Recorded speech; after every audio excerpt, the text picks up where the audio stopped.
स्वागत है दोस्तों आपका हमारे YouTube channel Abhi Mishra study में। Welcome to my YouTube channel Abhi Mishra study में आपका स्वागत है।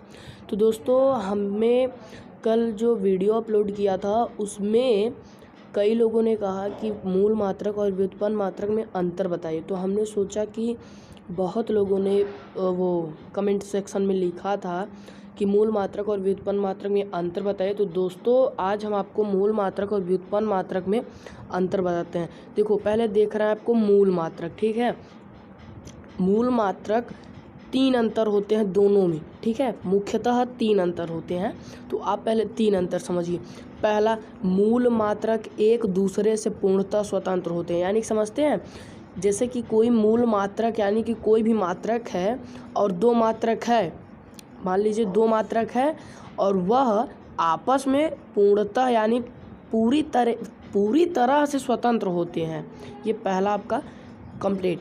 अब आइए दूसरा, मूल मात्रकों को अन्य मात्रकों से व्युत्पन्न नहीं किया जा सकता, यानी कि मूल मात्रकों को अन्य मात्रकों यानी कोई भी और मात्रक से व्युत्पन्न नहीं किया जा सकता, ठीक है दोस्तों।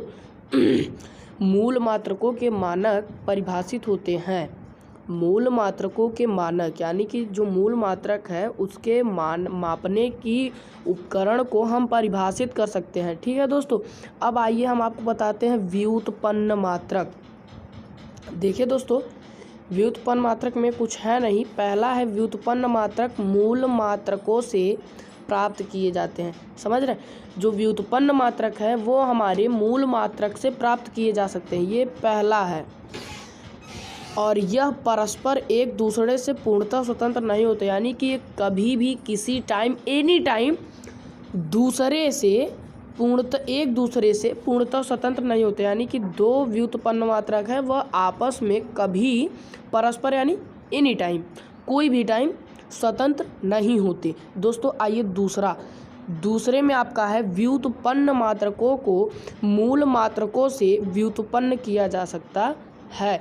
व्युत्पन्न मात्रकों को मूल मात्रकों से व्युत्पन्न किया जा सकता है, यानी समझ रहे हैं। यहाँ पर लिखा था ये जो दूसरा पढ़िए मूल मात्रक में, जो मूल मात्रकों को अन्य मात्रकों से व्युत्पन्न नहीं किया जा सकता, और यही दूसरे में लिखा है कि व्युत्पन्न मात्रकों को मूल मात्रकों से व्युत्पन्न किया जा सकता है, यानी कि व्युत्पन्न मात्रक को